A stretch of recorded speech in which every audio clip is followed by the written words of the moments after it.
এবার সারা দেশে একটি সময় অঞ্চল ভারতের সর্বত্র বাধ্যতামূলকভাবে চালু হবে ইন্ডিয়ান স্ট্যান্ডার্ড টাইম। দেশে একাধিক সময় অঞ্চল গড়ার সব প্রস্তাব ধামাচাপা দেওয়ার উদ্যোগ কেন্দ্রের। এক দেশ এক ভোট প্রস্তাবের পর এক দেশ এক সময় নিয়ে বিতর্ক তৈরি হলো। এক দেশ এক ভোট প্রস্তাবের পর এক দেশ এক সময় নিয়ে বিতর্ক। ভারতের সর্বত্র বাধ্যতামূলকভাবে চালু করা হবে এই স্ট্যান্ডার্ড। দেশে একাধিক সময় অঞ্চল গড়ার সব প্রস্তাব ধামাচাপা দেওয়ার উদ্যোগ। এক দেশ এক ভোট প্রস্তাবের পর এক দেশ এক সময় নিয়ে এবার বিতর্ক। এবার সারা দেশে একটি সময় অঞ্চল। ভারতের সর্বত্র বাধ্যতামূলকভাবে চালু হবে ইন্ডিয়ান স্ট্যান্ডার্ড। দেশে একাধিক সময় অঞ্চল গড়ার সব প্রস্তাব ধামাচাপা দেওয়ার উদ্যোগ। এক দেশ এক ভোট প্রস্তাবের পর এক দেশ এক সময় নিয়ে বিতর্ক। এবার সারা দেশে একটি সময় অঞ্চল।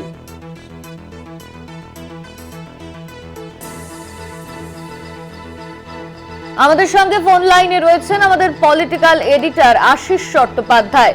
আশিস দা, এবার এক দেশ এক প্রস্তাবের সঙ্গে যে বিষয়টা বলা হচ্ছে যে এক দেশ এক সময় নিয়ে বিতর্ক তৈরি হলো। দেখো, খুবই গুরুত্বপূর্ণ একটি কেন্দ্রের প্রস্তাব এইমাত্র আমাদের কাছে এসেছে। প্রস্তাবের সম্পর্কে খবরটি এসেছে।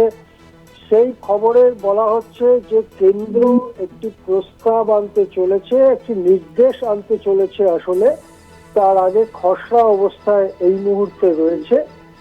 সেই নির্দেশের বক্তব্য হচ্ছে ভারতের পূর্ব থেকে পশ্চিম, উত্তর থেকে দক্ষিণ, এই যে বিশাল অঞ্চল, সেই বিশাল অঞ্চলে একটি সময় মাপার ব্যবস্থা থাকবে এবং সেটা Indian standard time. Indian standard time ছাড়া অন্য কোনো সময় মাপার ব্যবস্থাকে বরদাস্ত করা হবে না এবং সেটা মানে ক্রিমিনাল অফেন্স হবে আর কি। সেটা একটা বড় অপরাধমূলক কাজ হবে। এই ব্যাপারে যে প্রস্তাব ইন্ডিয়ান মেট্রোলজি ডিপার্টমেন্ট মানে যারা ইন্ডিয়ান স্ট্যান্ডার্ড টাইমের হিসেব রাখে বা সময়ের হিসেব রাখে, তাদের তরফে তৈরি করা হয়েছে এবং সেই প্রস্তাব কেন্দ্রের তরফে প্রকাশ্যে আনা হয়েছে এবং সবাইকে বলা হয়েছে, দেশবাসীকে বলা হয়েছে যে 14 ফেব্রুয়ারির মধ্যে এই ব্যাপারে সাধারণ মানুষ বা যে কোনো সংস্থা তাদের মতামত জানাতে পারে। এই যে নতুন ব্যবস্থা, তার নাম দেওয়া হয়েছে the legal metrology Indian standard time rules 2024। এই প্রস্তাব আনার প্রয়োজন কেন হলো এবং এ ব্যাপারে বিতর্ক কি, সেই আলোচনায় যেতে গেলে আমাদের জানা দরকার যে ভারত একটা বিরাট দেশ এবং ভারতের পূর্ব থেকে পশ্চিম, পূর্ব সীমান্ত থেকে পশ্চিম সীমান্ত পর্যন্ত প্রায় 3000 কিলোমিটার দূরত্ব, আরো সঠিকভাবে বললে 2933 কিলোমিটার দূরত্ব এবং 29 ডিগ্রি লঙ্গিটিউডের পার্থক্য হয়ে যায়। 29 ডিগ্রি লঙ্গিটিউডের পার্থক্য হয়ে যাওয়ার ফলে পূর্ব দিকে যখন সূর্য ওঠে আর পশ্চিম সীমান্তে যখন সূর্য ওঠে, তার মধ্যে প্রায় 2 ঘন্টার ফারাক হয়ে যায়। এই যে 2 ঘন্টার ফারাক হয়ে যায়, অর্থাৎ যাদের আগে সূর্য ওঠে তাদের যদি আগের থেকে কাজ শুরু না করা হয় তাহলে তাদের কাজ সন্ধে পর্যন্ত গড়িয়ে যায় এবং সেক্ষেত্রে নানান অসুবিধে দেখা দেয়। প্রথমত আলো জ্বালা ইত্যাদি কারণে অনেক খরচ বেড়ে যায়, আর দ্বিতীয়ত হচ্ছে যে অন্ধকারে নানা ধরনের উৎপাদন করা খুব অসুবিধে। যেমন একটা উদাহরণ দেওয়া যেতে পারে যে চা বাগানে সন্ধ্যাবেলা কাজ করা খুব অসুবিধে। এরকম আরো ব্যাপার আছে। চাষবাসের কাজ সন্ধেবেলা হয় না, ইত্যাদি সমস্যা রয়েছে। এখন এই ইন্ডিয়ান স্ট্যান্ডার্ড টাইমটা কি? এটা হচ্ছে মোটামুটি ভাবে ভারতের মাঝখানে যে সময় সূর্য ওঠে এবং যে সময় সূর্য অস্ত যায়, এই ব্যবস্থাটাকে বজায় রেখে যে সময়টা হয়, এই জায়গাটা মোটামুটি ভাবে বলা যেতে পারে এলাহাবাদ। এই এলাহাবাদে যখন সূর্য ওঠে এবং সূর্য অস্ত যায়, সেই সময়টাকেই স্ট্যান্ডার্ড ধরে ইন্ডিয়ান স্ট্যান্ডার্ড টাইম করা হয়েছে।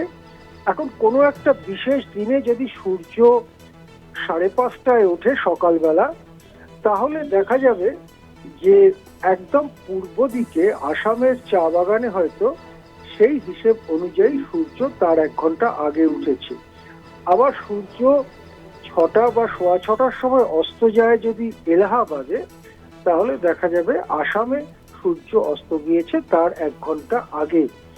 এই জন্যে ব্রিটিশ আমলেও এবং পরবর্তীকালেও বারবার এই প্রস্তাব এসেছে যে ভারতকে 2টি সময় অঞ্চলে ভাগ করার, যাতে পূর্বাঞ্চলে, তার মধ্যে পশ্চিমবঙ্গও পড়ে, বিহারও পড়ে এবং উত্তর পূর্বাঞ্চল পড়ে, আসাম পড়ে, এই এলাকার যাতে জ্বালানির বেশি ক্ষতি না হয় তার জন্য সময়টা আগের থেকে, সকালটা আগের থেকে শুরু করা, এবং পশ্চিমাঞ্চল সেখানে সময়টা তাদের মতো করে শুরু করা, 2টি সময় অঞ্চলে ভাগ করার প্রস্তাব দীর্ঘদিন ধরে আলোচনা হয়েছে। ব্রিটিশ আমলে একবার এই ধরনের প্রস্তাব, এই ধরনের ব্যবস্থা চালুও হয়েছিল।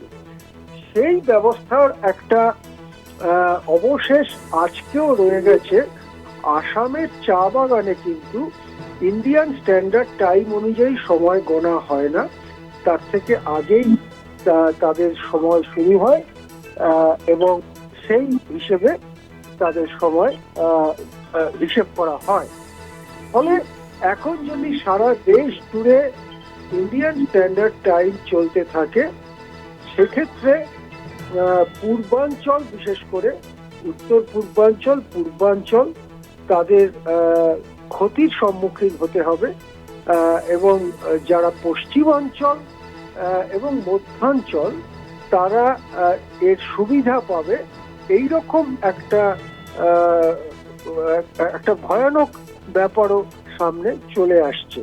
এটা নিয়ে আলাপ আলোচনা আরো চলতে পারত, কিন্তু যেভাবে ফেব্রুয়ারি 14 তারিখের মধ্যেই গোটা ঘটনাটা শেষ করে দেওয়ার একটা এইভাবে একটা প্রস্তাব এসেছে, যেন এটা একটা খুব সামান্য ব্যাপার।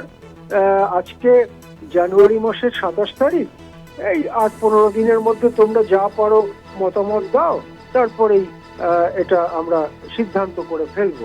সিদ্ধান্ত হয়েই গেছে, একটা লোক দেখানোর জন্য মতামত চাওয়া হয়েছে, এই রকম ঢঙে ব্যাপারটা আমাদের সামনে আনা হয়েছে। অনেকেরই মনে হয় যে এর ফলে দেশের মধ্যে নতুন করে একটা বিতর্ক মাথাচাড়া দেবে।